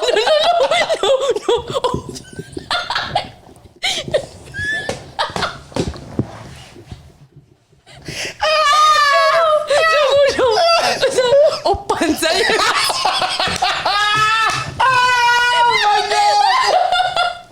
No, Panza Masoko. Oh, he broke her ass. Oh my like, God. Panza, it's so aggressive. No, it's so Lingala. aggressive. Lingala is so aggressive. Oh, it's disgusting. See how horrible that sounds. You get me? Panza Masoko. I'm actually crying. Hey, that's brilliant. Bene, that's brilliant. Bene, that is brilliant. Yeah, that's actually funnier. That is brilliant. No, I get it. Don't see advice for you niggas. Yeah, do not. But you know what I always say. Do you know what I always said? Again, I don't want to name niggas, but you will know the type of nigga I'm talking about, right? Yeah. There's two types of Congolese niggas. There's the there's the likes of me, Willow, Joelle, Be Humble. There's that type of Western, but then there's them fob niggas. Yeah. You know what I'm talking about. I'm not talking about the use. I'm talking about the them. But the them. And they always call my Gile, my Pachu, my Papi, like them. They're the ones that I feel like that are killing us, because they're the ones that, because maybe it's even me subconsciously, right? I remember God, I hope the Congolese community before I got with Madame, right? I was talking to a girl from, don't laugh, I think she was from Kenya. It was a bad time in my life, right? What's wrong with Kenyans? They have some beautiful women. Her head was wham though. Was it as big as mine? Like forehead? My forehead's alright. My forehead is huge, man. Maybe you know when you wear when you wear frontal, like it kind of got your mom. When you have braids, it's a mad, yeah. Yeah, I have a pretty big forehead, like, but it's not like crazy big, but it's big. Yeah. No, but this was a head, bro. Oh really? Yeah, she headbutt your sleep for a week. But her English was disturbing. Do you get me? And she wasn't common like me, so I couldn't really but she really liked me. Do you know what I mean? Yeah. But I'd be like on the phone to her. I'm more of a phone than texting. And I'd be like, so what's story? What are you doing now? She'd be like, nothing much. Sorry, I know that sounds horrible, right?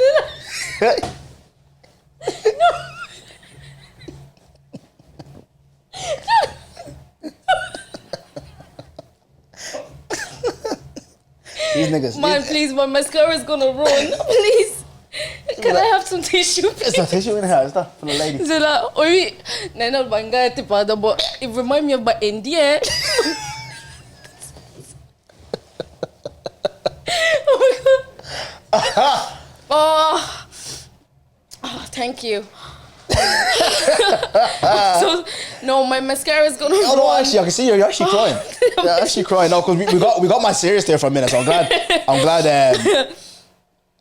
I'm glad we're having a bit of a laugh. But no, she was like, nothing much. You know, I'm just at home with my mom. I'm just thinking in my head, what the fuck I can't deal with this. It's not thank you. I mean, I can't be. Is that why you locked her off? No, I can't be having this. You know what I mean? I can't be having this, like. So yeah, no, I get it on that side where If it's them, It's not cute, if it's them man. type of Congolese guys When who we are get comfortable, fresh. then we can be freshy together, okay? Because I can be Yeah. such a freshie. Like Yeah, my yeah, brothers yeah. tell me, my brothers are like, they're like, Bene, you're such a freshie. Like, we don't understand how you date Nigerian men because I'm like at home, like I'm real Congolese. Like, I'll bust into Lingala at any moment. Like, do you get me? That's what I love about you, and I love that. I said that to my sister the other day because she's like that with like her friends, like, you know, Rebecca and stuff like that. When they all get together, they're just busting and got a crack. Yeah. It's beautiful, do you know what I mean? When we're all together and having a laugh, having the crack. But I wanted to ask you about Fally, right? Because it's interesting with you, yeah. Yeah. Obviously, you're a fan. You're a big fan, but you wouldn't go to his concert because of it's secular music. No, it wasn't because of secular What was music. it? What was Because I still listen to secular music. Okay. I felt convicted not to. Okay. And it was confirmed by my mom because my mom actually, she was like, I don't think you should go to that concert. And I looked at you on my bed, like I dreamt bad about you and stuff like that. And that was after I felt convicted to not go to the concert. Because like I have been to concerts, I went to 50 Cent, like, do you get me? But I don't know what it is. I honestly couldn't tell you. But and it's the same with Jay Huss. No, Jay Huss, that one there. Yeah. Oh, But does Fally does he sing about Kindoki? No, but Baluba, like Kissy. Oh, They he do has. say He has. Azaba How could you Kissy. say kissy in English? Judge, innit? Like, Witchcraft. yeah, like, you know. So they say that about Fally. yeah, Really? yeah, they do. All the Is time. that so? His success. That's what I don't like about the black community, though. Her success for it's kissy. Do you know what I We'll mean? never know, but like, that's what they say. No, because Jay Huss says it. He says like all that Jay demon Huss, stuff. that's So a bit I don't follow him on no man, I socials. stopped, me Yeah, I don't too. do anything. I won't come to those concerts. Blah blah. I get that. And it really pained me But because Fally just, I'm sorry, baby. Like, that's I kiss your best Do you friend. get me? Ah, yeah. Yeah. What's he looking about that? No, but they're not gonna. Do you know? A lot of the artists that, a lot of like musicians and stuff, whatever, they all do things like we're never gonna know. Okay. We're never gonna know, and even if it's true or not, we're never going to know. And this is where like praying for discernment comes in, because if I wasn't praying, I probably would have went to the concert. Do you get me? But I felt convicted, like, man, the Holy Spirit told me, like, Bene, don't go. And I feel like if I had gone a gangster and I went to the concert, if something bad happened, I was gonna be like, well, you knew you shouldn't have went. Because there's things like that happen to me all the time. Even like little things where something in me tells me to do something and I don't do it, and then I regret doing it because then something happens and I'm like, but if you just did what you felt you should have done, this wouldn't have happened.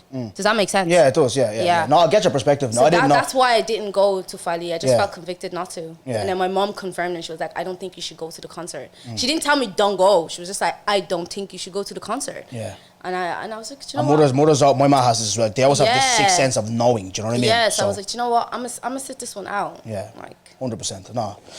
Okay, Bene, you've been brilliant on this podcast. I appreciate having you here. So thank there's you. two more things I want to touch on, right? Okay. One, obviously, with you, if you have anything to say it now. We can debate it, we can talk it. But my last question to you is, 2024. What are your, like? Obviously, I know mood boards. You don't want to be speaking out the evil eye and all that crap. But what is your kind of hopes for this year for yourself? Dreams, aspirations, goals. What have you got for yourself this year? Because before I go again, I have to Okay. mention.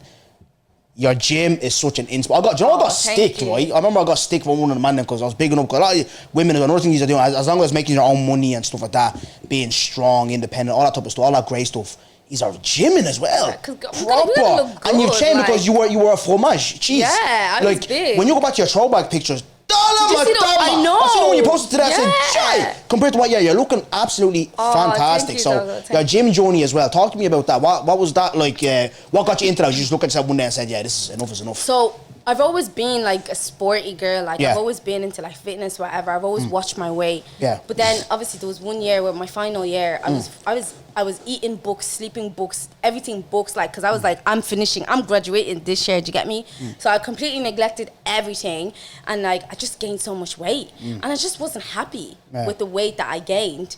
You know, and when I look at myself in the mirror, like do you know when you look at yourself in the mirror and you're just like, no, like this is Every not day. it. I'm just really. I think I'm an A cup, What's an A cup? bruh. Fuck off. There was Joe's one time, Tiago, when he was a baby, I had him on my chest. You know, he sucked my nipple. Go ahead. Sorry. It's just not about me. Sorry. Oh, don't go. No, but real though, you are sleeping on your potential because you could look 10 times better when you start gymming. Do you know what gym does to a guys? There's just something, that... See me, I can't date a guy that's not in fitness. I can't. Like, Because it's just something gym does to a man. Like, it's just like, oof, like, yeah. So if a Congolese guy got in the gym and you buffed up, would you date him then? It depends. Like, is he my type? All right, Javaris, I'm signing up on Monday. Go on. Tight. Yeah, so like I just didn't like what I saw in the mirror, and I was like, yeah, something has to change. Like something has to. Man, I had back rolls, my cheeks was huge, my belly was huge. Like, I was just self-cautious. Like I just didn't like it. So I was like, right, gonna start working. And by the way, like I obviously heard stuff that people were saying, like, oh yeah, Bene glowed up after her breakup and stuff like that. But that's not even the case, because I was already in the middle of glowing up while I was still in a relationship. I just didn't put it out there. I know. Until after. But wait, but obviously when you have so much time to yourself, all you want to do is bury yourself. Yeah. So obviously I had all this spare time where I would have probably been doing something with my nigga. So I just dedicated that time to the gym, like, cause that's what I did. I worked gym. And you did glow up. But I was gonna glow up regardless, whether I was in a relationship way. Don't go. I'm telling you, I've never been. First of all, that relationship way shit is crap.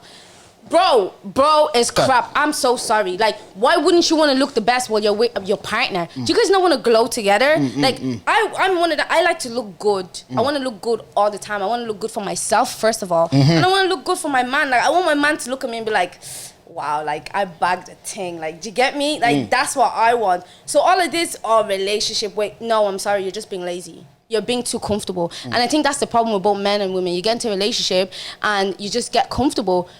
Even if you're in a relationship, people still have eyes. Me, I still have eyes. So I'm going outside, I'm seeing men with my six-pack, and then I'm coming home and my man is sitting with big, God forbid. I'm so sorry. Like, what are you doing? Get your ass in the gym, bro. That's real. Like, what the hell? Yeah.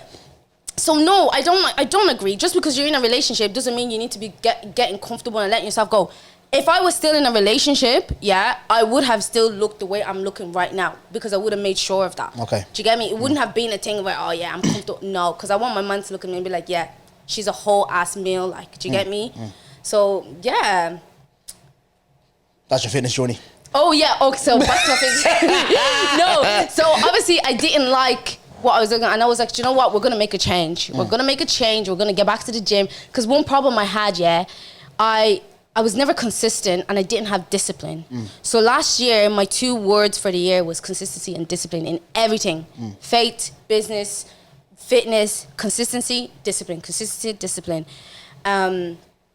Obviously for the business part, it kind of went, ooh, and then, ooh. Yeah, and we understand that though. We understand that. Yeah. But then in everything else, in faith and fitness, I applied consistency and discipline. And then when you start seeing the results, you're like, okay. And obviously I had a vision of what I wanted to look like, and I knew I had the potential. I just needed to put in the work. And so I did the work, and then God bless me, I got a job that has a private gym, and I don't have to pay for the gym. And I go from my office to the gym. Like, do you get me? So now I literally have no reason to not work out. So yeah, and when I don't go to the private gym and work, I just go to like FlyFit. And the thing with fitness, when you start doing it so much, it becomes part of your lifestyle. And I think that's what a lot of people forget. Like, fitness isn't a quick fix. It isn't, oh, I'm going to do this because one thing I used to do is like, oh, I'm going on holiday, I'm going to the gym, back-to-back gym. No. Like, you can prevent that. Fitness should be a lifestyle. Like, fitness is part of my lifestyle. Like, healthy eating, working out, all of this, it's now my lifestyle. Like, it's in my daily routine. Like, do you get me? It's not a quick fix. That's what you need. So you don't be doing things that are drastic, that's not sustainable. You need to be able to do something that you know you can sustain for long term, because this is what it is. It's long term. Do you get me? Yeah. So obviously I just found the balance. I found, okay, where can I fit in? Had extra time in my hands. And you become an inspo for women. Women come to you for like tips. Yeah, and stuff like, oh my God, because I was obviously shy at first. Like, I'm not a shy person, but for some reason when it came to social media, I kind of felt like, you know, people will be judging. People will be like, oh, your form is off, or you're not. I used to get this anxiety to post on social media, and I had to snap out of it. I was like, wait, this is my social media. I'll do what I want. If I want to post something, I'm gonna post it. And if you don't like it, just unfollow me. It's not that big of a deal. Do you get me? It's not that so hard. I had to get out of that little box that I had myself in when it comes to posting on social media, and just build up the confidence to like, okay, do you know what? I'm gonna start posting my journey. Now, I was just posting it for myself. Like, I didn't think it was gonna touch women or people were gonna feel inspired, and so many girls were gonna join gym because they're seeing me work out. But like, the amount of girls that be texting me, asking me, do I do PT? Do I this? Do I that? Like, it's insane. The amount of girls that are texting me like, oh my God, you've motivated me, you've inspired me. I'm just like, it's so overwhelming because it's like, oh my God, guys, like, you guys be watching me? Like, I didn't even think anybody watches. Like, people, I'll say this shit. Doing but tap. Yeah, I'll say this shit that I know that I have you here. You've even spoken, because I've seen your journey, and obviously, especially when you post back the fromage pictures, like you look absolutely fantastic, and obviously it's the work that you've put in. Thank and you. fair play to you. And like you said, the key word to anything that we want to do, me and this, people in music, people in fighting, or whatever business it is, it's consistency and seeing that long-term vision. Because everyone's like always want to do something for the short term. It's always the long game. It's long. It's always the long game. Do you get me? But yeah, last question to you, and then you have a question for me. 2024, what are your hopes and aspirations for this year? Like, do you have any like big goals, big dreams? I know that you have projects coming up, which I'm gonna be a part of. I can't talk about it. Keep it a secret. I'm dropping your house. I'm gonna try and get out of you in the car. You're getting nothing. You're getting nothing. Because the thing is, I'm not even. It's not a one-man thing. It's a two-man job in it. So I can't even, like, my business partner will probably kill me. No, she will. But guys, like, I'm cooking. We're cooking. Yeah. Me and her. We have something coming up. Like, we're launching something, and you told everyone to keep a certain day free, so tell them 27th of April, guys, just remember that. If you look, just go on your calendar, put April 27th of April, just write Bene, okay? Just write Bene. I promise you, we're not going to disappoint. Like, we're working so hard behind the scenes to, like, bring this to life, to bring our vision to life, and hopefully by God's grace, like, it does come to life, because it will be amazing. So we have that, and obviously, like, my fitness journey, I want to lose fat, I want to tone up, like, just build more muscle, like, look lean, do you get me? And and I joined TikTok, and I was like, do you know what, I feel like losing my TikTok was a sign from God. And I know I'm that person that thinks everything is a sign from God. No, but here's why, right? Because see me, I like being myself. Like, as you can see, I kind of warmed up a little. It took me a while, but now I've kind of warmed up, I like being myself. And sometimes I feel like on Instagram, you can't really be yourself, because Instagram is for the aesthetics. It's for the bodies. It's for me. I'm a pretty girl, but, like, I wouldn't call myself, like, a baddie. Like, do you get me? But I'm a beautiful woman. And I'm well aware of that. But I have more to me than my looks. And I want to showcase that. Like, I want people to see my personality. Like, you're a crackhead. I'm a crackhead. Like, I'm in the private story. I'm privileged. I see it. Like, I be having a time. Yeah. So I feel like TikTok is really where I can be myself. So I'm trying to create my own little community there. Like, you know, let's see what I can do with the TikTok. Let's see where I can go. Because obviously I was posting my fitness on Instagram, but it was more like just my stories or like reels and stuff. But I'm just like, no, I'm gonna leave Instagram and I'm gonna focus on TikTok and see what we can do with that. So like TikTok, I'm gonna fitness, beauty, fashion, sit downs and have girly talks, because I'd be having a lot to say. Like, come here, did you ever see Leslie? You know Leslie, the Congolese girl with the baby? I love her. Oh, what's the story, lads? Yeah, listen, she's been wanting to come on. She's been wanting to come on as well, and even me. Please have her on. That would be the funniest. My listen, days. She's mad, right? And even that, with that, like, even me, I've been on TikTok recently. And usually I just be on for my podcast, put up little clips, but I've been watching. There's a lot of creatives there, and they'll be telling you, they're encouraging you to create, and I'm with you. TikTok, Instagram, obviously I can mess around Instagram because people like my stories, they like to have a laugh or whatever. And as you know, I don't give a shit, right? Yeah. But you're right about TikTok though. TikTok, people, I have 20k followers on that, There's people, wow, really? There's people with 15, 10k, and they have careers, like they get like PR, people fly them out, blah blah. So I'm gonna pay more attention to that TikTok, because you can make a career. No, Diamond, the Congolese girl. Yeah. She was at Kevin Hart's premiere thing for his film, right? Wow. She's like, and I'm just thinking, like, she went from Solo La Bien to Kevin Hart. Do you know what I mean? So TikTok is a lame way for people to really make themselves something. And you can just be yourself. Like, you can be yourself, no one judging you. You come on there with a little bunny, like, you haven't even brushed your mouth, your camera pricked to your face. Like, I love it. Like, that's what I want. That's the content I want. 100. You know, you see my PS, like, that's the content I'm trying to bring to TikTok. I want to be me. Yeah. Like, unfiltered. I just want to be me. But like, it's not like I don't be saying crazy stuff. I just no. Me. You have the crack. No, you have the crack. You don't be saying crazy stuff. But now, look, I've sat here, chopped it up with you, asked you many questions. So how I end my podcast is with one question only. Okay. So you a question from me. Any question you've ever wanted to ask me on camera. Yeah. And obviously, it can't be a question from previous season. I know you probably haven't watched everything, but I know you are a viewer. You came to the live show, and I appreciate you for that. But before we get into one question, obviously, this might sound so egotistical. I don't know what the word is, but you've watched me obviously grow in this team. How have you done? In your opinion, what have you thought of what I've done so far? I think you're doing a great job, though. Yeah.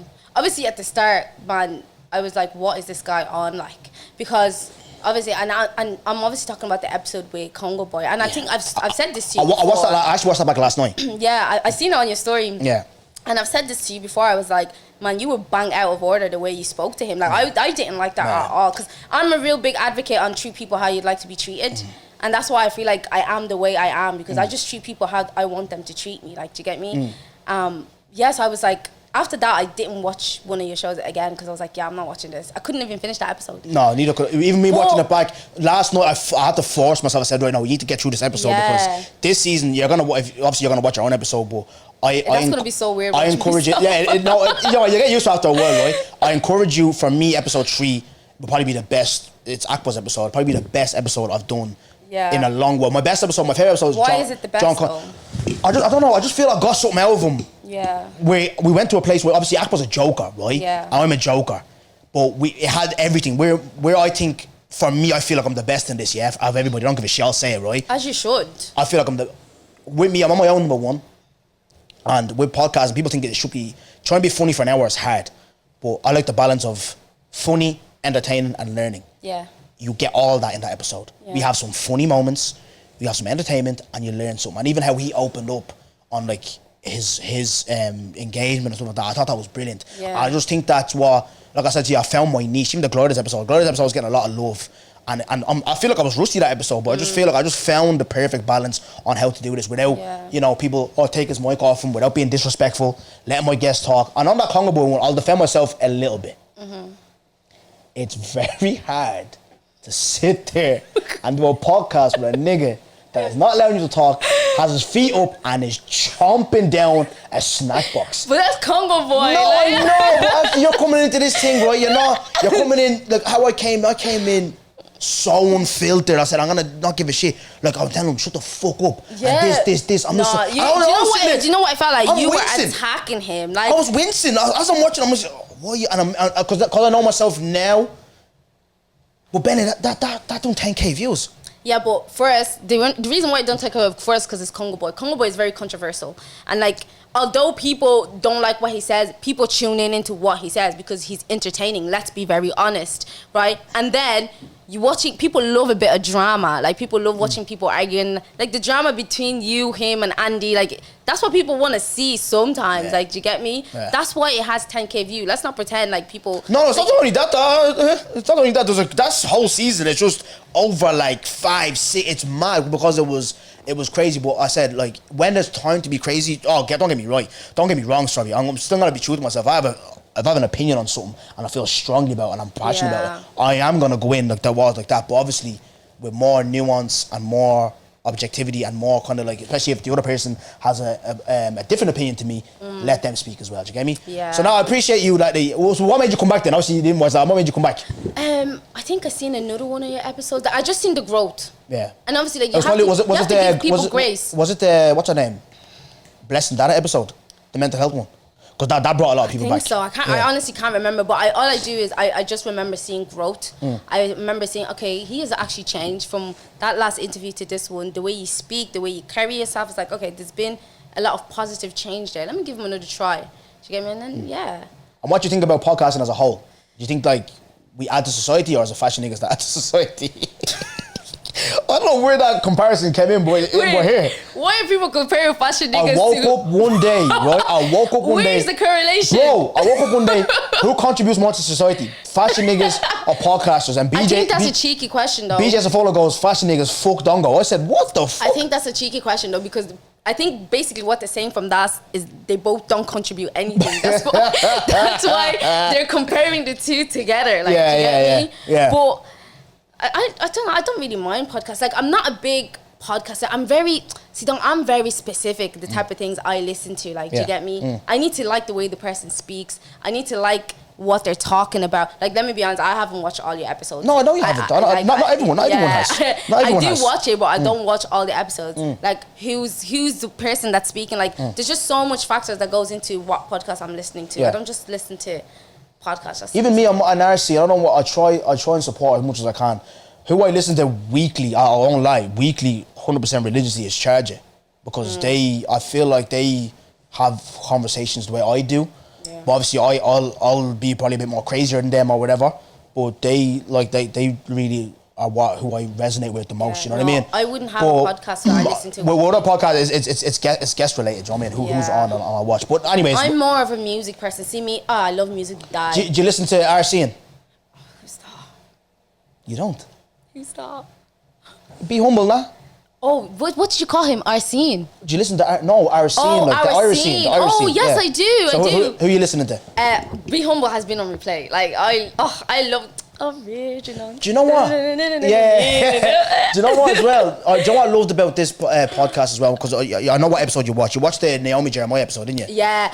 And you didn't know. You didn't know. Yeah. No, guys. R&Me. You didn't know it was her. R&Me. Yeah, That is my song. Yeah. 21. What? Yeah. She ate. Yeah. She ate. She's class. Right? I didn't know. I've had R&Me on my playlist for a time. Dango. I didn't know who this girl was. Yeah. I just thought it was like one Afrobeat Nigerian girl like this. You know, that's hidden, like unknown, but like, and then I was watching your thing.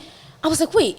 And then they mentioned, I was like, oh my God. I texted her. Yeah, I followed her from that day. Yeah, I remember. I love that. I couldn't believe it. Yeah, I was like, that. oh my. I was like, girl, you are amazing. Like, see, if you watch more episodes, you'll find more fucking stars. You know what I mean? Like, and what about last one? Right? What about him?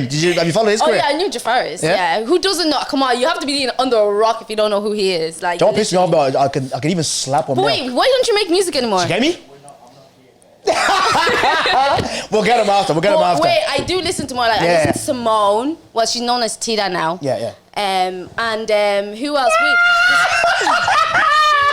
There's one more. Toby McCabe. I love Toby McCabe. Is it McKay? It's McKay. Tolu McKay. Tolu McKay, not Toby. Sorry, I'm sorry. Tolu McKay. I love her. Like, yeah, I do. I listen to Irish. What about do you listen to rap artists, drill, any of that? So not really. So do you know what? There's only specific songs that I would listen to. Who's your favorite rapper? Overall, in the country, yeah. I don't have one. Oh, you don't be listening to rap. I don't be listening to like Oh, Stello. Yeah. Yo, babe, what's your name? Where you from? That's a shame. Hey. We got beef with that man. They don't like me. I swear, man. She's class. I love her. Come here. Yeah, so one question on your question for me. That's class. Fair play to you. That's class. One question for me. One question on. Oh, one question for you. Yeah. Okay. I don't know if people have asked you this already, we'll skip along if you have. Where do you plan to take No. No. Where do you see yourself in 5 years? Fuck that. Don't that question. That fried question. Okay. But everyone asks, that's okay. dead. Do you want to get married? Yes. What's your thoughts on marriage? Oh, I want to. What's your thoughts on fornication? Remember we spoke about, because I wanted to ask you, but I didn't know how to ask you this respectfully, right? Okay. But I'll answer it first, and then you can talk if you want, yeah? Okay. I'm on a journey. Good. Like, we me and my friends, we talk about like knacking or not knacking, right? So obviously already I have 2 chats, 2 kids. Okay. So I'm on this journey where like, step by step, I want to, obviously, the partying, I'm kind of getting away from that. I don't really care about partying too much, right? That's going boom.